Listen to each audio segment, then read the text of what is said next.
Hello everyone, good morning. Today we will discuss equation of a plane. हर वो competitive exam जिसमें 12th तक की maths आती है उसमें इस पर बेस्ड क्वेश्चंस बहुत पूछे जाते हैं, ठीक है। और साथ के साथ आपके जो भी आप अदर आप कॉम्पिटिशन्स के लिए तैयारी कर रहे हैं उसमें भी आपको इससे बहुत फ़ायदा मिलेगा। तो चलिए आइए आज हम डिस्कस करते हैं equation of a plane through 3 points. What are that 3 points? x1, y1, z1, x2, y2, z2 and x3, y3, z3. So it can be obtained. What can be obtained? Equation of plane can be obtained by determinant of x, y, z1 and x1, y1, z1 1, x2, y2, z2 1, x3, y3, z3 and 1. It should be equal to 0. अगर हम इस determinant में तीन जो दिए हुए point हैं उनको सेकंड, थर्ड, फोर्थ रो में रख दें, पहली रो में एक्स, वाई, जेड और 1 रख दें और डिटर्मिनेंट को 0 के बराबर कर दें, तो जो भी इक्वेशन आएगी वो हमारे प्लेन की इक्वेशन हो जाएगी, ठीक है। अब मान लीजिए कि हमसे कहा गया है कि 3 नहीं 4 पॉइंट्स दिए हैं और हमसे कहा गया है कि ये बताओ कि ये चारों पॉइंट्स जो हैं वो एक ही प्लेन पर है। तब हम क्या करेंगे ना, 4 points. What are these 4 points? These 4 points are x1, y1, z1, x2, y2, z2 and x3, y3, z3. As well as I have another point which is x4, y4, z4. These will be coplanar. कब होंगे ये coplanar? जब हम क्या करें, किन्हीं 3 points को लेकर इस वाले डिटर्मिनेंट के फॉर्मूले से उस प्लेन की इक्वेशन निकाल दें और 4th पॉइंट को उस पर लाई करा दें, यानी 4th पॉइंट को उस प्लेन की इक्वेशन पर सेटिस्फाई करा दें। किसी भी 3 पॉइंट्स को ले सकते हैं, हम इसको भी ले सकते हैं प्लेन की इक्वेशन बनाने में, और बाकी जो भी एक पॉइंट बच जाएगा उसको प्लेन की इक्वेशन पर अगर वो सेटिस्फाई करती है तो चारों पॉइंट्स हमारे कोप्लानर हो जाएंगे। Now let us take an example based on this equation of plane. Let us understand the question. Question क्या कह रहा है यहाँ पे? क्वेश्चन कह रहा है कि find the equation of the plane. ऐसे प्लेन की इक्वेशन पता करो जो इन 3 पॉइंट से होकर जा रही है. पहला क्वेश्चन क्या हो गया कि प्लेन की हमें इक्वेशन पता करनी है, ठीक है। अब और क्या कह रहे हैं? And find direction ratio, direction cosine of any normal to the plane which passing through these planes. तो दूसरा क्वेश्चन क्या हो गया आपसे? इसी को एक ही क्वेश्चन में इन्होंने दूसरा क्वेश्चन भी पूछ दिया और कहा है कि वो जो ऊपर पॉइंट्स दिए हैं उनसे जो भी प्लेन जाता है उस पर अगर हम कोई नॉर्मल बनाएं तो उसके डायरेक्शन रेशियो और डायरेक्शन कोसाइन क्या होंगे. ये हो गया दूसरा क्वेश्चन. फिर तीसरा क्वेश्चन दे दिया है, इन्होंने कहा है कि प्रूव करो कि ये जो गिवन 4 पॉइंट्स हैं ये सारे के सारे कोप्लानर हैं. तो अब वो हमारे पास 3 क्वेश्चंस हैं, so we will discuss that 1 by 1, ठीक है। फर्स्ट क्या हो जाएगा? What is first? हमें क्या पता करना है? Equation of plane. Equation of plane passing through 3 points. Passing through 3 points और वो हो जाएगा x, y, z1, x1, y1, z1 1, x2, y2, z2 1, x3, y3, z3 1 is equal to 0. यही होती है ना हमारी इक्वेशन, ठीक है। अब हम क्या करेंगे, फर्स्ट पॉइंट को x1, y1, z1 की जगह, सेकेंड को x2, y2 और थर्ड को x3, y3, z3 की जगह हम पुट कर देंगे, ठीक है। तो let us put the values of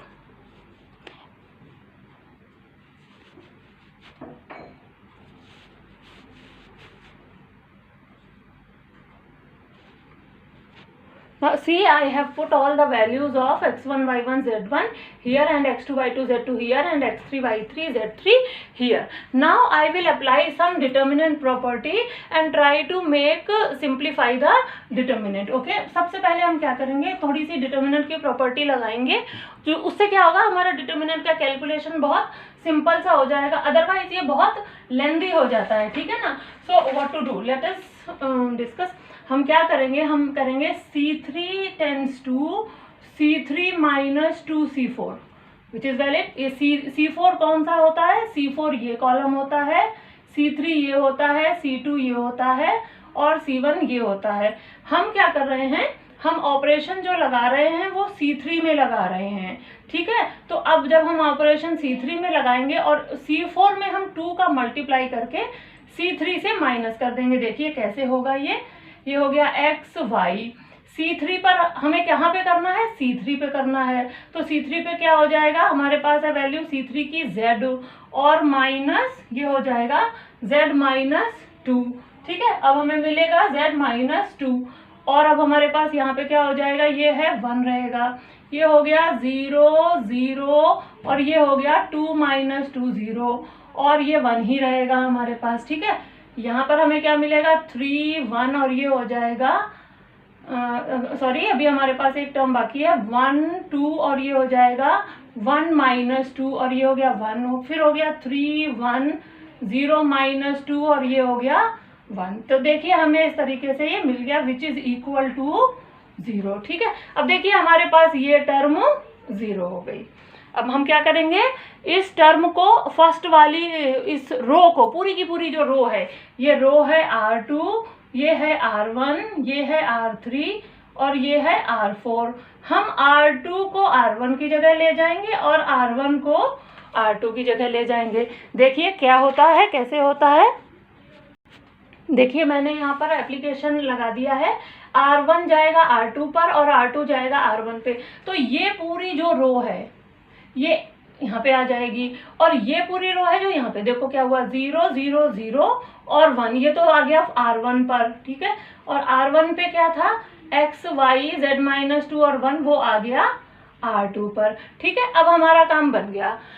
साथ ही डिटर्मिनेंट की एक प्रॉपर्टी और होती है, अगर ये तीनों 0 हो गए तो ये रो और ये कॉलम हमारा कैंसिल हो जाता है, ठीक है। तो अब जो नया डिटर्मिनेंट आया वो कितने ऑर्डर का आया, उसमें केवल 3 रोज और 3 कॉलम्स हैं। वो कौन सा है, वो ये वाला है, ठीक है ना। जो हमारे पास जो नया डिटर्मिनेंट आया वो क्या है, केवल 3 रो और 3 कॉलम्स का है। तो now let us solve that determinant.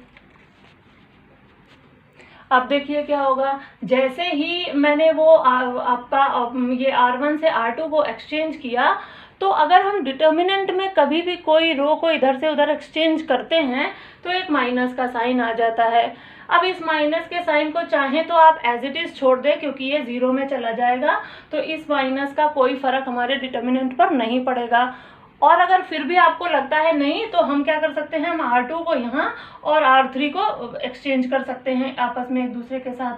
तो R2 जाएगा R3 पे और R3 जाएगा R2 पे और ये माइनस साइन अपने आप वैनिश हो जाएगा। तब हमें क्या मिलेगा, हमें मिलेगा x y z minus 2 3 1 minus 2 और 1 2 माइनस 1 इज इक्वल टू 0, ठीक है। अब हमारा ये आ गया, ठीक। अब ये डिटर्मिनेंट सॉल्व करना आप सभी लोगों के लिए बहुत सिंपल है क्योंकि हमने कई बार सीखा हुआ। देखो कैसे होगा, x और ये हो जाएगा -1 and minus minus I will get +4, ठीक है। फिर उसके बाद -y और हमें क्या मिलेगा -3 और +2, ठीक है। फिर होगा +z और हमें z माइनस 2, ये हमारे पास जो दिया हुआ है वो z माइनस 2 है। तो जब z माइनस 2 होगा तो 6 माइनस 1 और हमें मिलेगा 6 माइनस 1 इज इक्वल टू 0। यहाँ से क्या मिला 3x, यहाँ से क्या मिला -1 और प्लस माइनस y मिलकर हो जाएगा +y। ये क्या है 5 है, तो हमें मिलेगा 5 z minus 2 is equal to 0। अब हमें क्या मिला, हमें मिला 3x plus y plus 5z minus 10 is equal to 0। So then what is the equation of plane, हमारी प्लेन की इक्वेशन आ गई 3x plus y plus 5z is equal to 10। Hence this is the equation of the plane passing through given 3 points, ठीक है। अब ये हमने question number 1 complete किया, यानी उसी क्वेश्चन के 3 पार्ट्स थे, तो एक पार्ट हमने कंप्लीट किया कि हमने 3 पॉइंट से जाकर होकर जाने वाले प्लेन की इक्वेशन निकाल दी है। अब हमें दूसरा पार्ट निकालना है कि इस प्लेन से जो नॉर्मल जाता है उसके डायरेक्शन रेशियोज और डायरेक्शन कोसाइंस हमें पता करने हैं. So let us see how to solve that. Now come to the second point. Second point कहता है कि जो भी प्लेन निकला है उससे होकर जो नॉर्मल जाता है उसके डायरेक्शन रेशियो पता करो. ठीक है, तो हमने इससे पिछले वाले वीडियो में पढ़ा था कि हम जानते हैं कि अगर डायरेक्शन रेशियो होता है किसी नॉर्मल का, अगर ये प्लेन की इक्वेशन है और इसका कोई भी नॉर्मल होगा तो उसके जो डायरेक्शन रेशियो होंगे वो ए, बी और सी के प्रोपोर्शनल होंगे.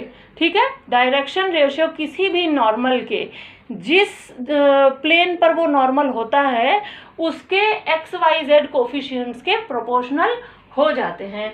Hence the direction ratio of normal to plane 3x plus y plus 5z is equal to 10, ये क्या होंगे? आर प्रोपोर्शनल टू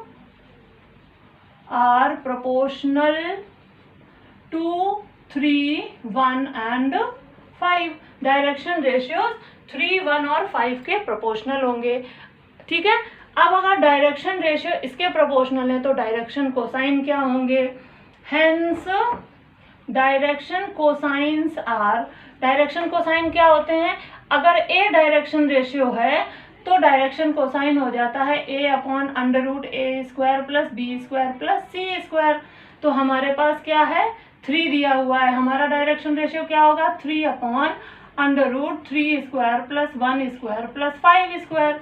ठीक है, इसी तरीके से अब हमारा दूसरा डायरेक्शन कोसाइन क्या होगा? b upon under root A square plus B square plus C square. Similarly I have 1 upon under root 3 square plus 1 square plus 5 square.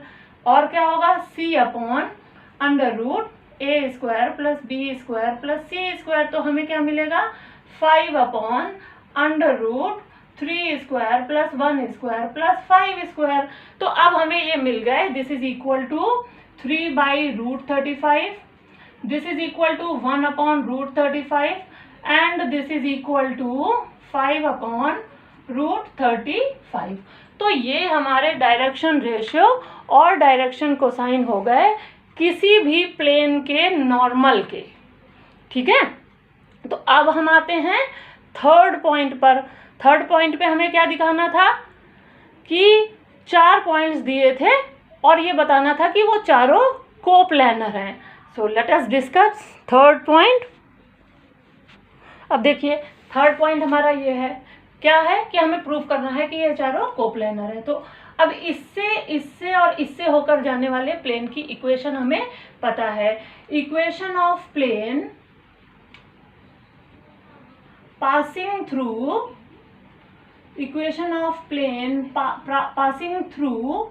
0, 0, 2, 1, 2, 1, 3, 1, 0.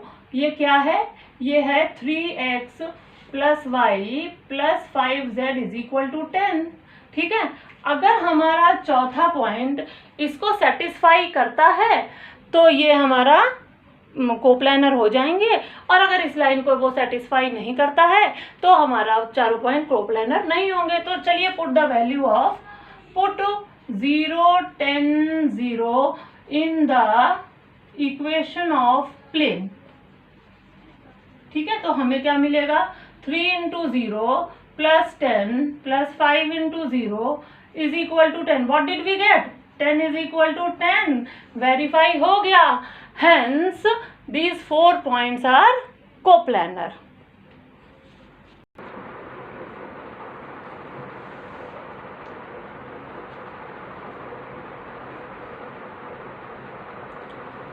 Please give the answer in comment box of the given question. Till then, goodbye.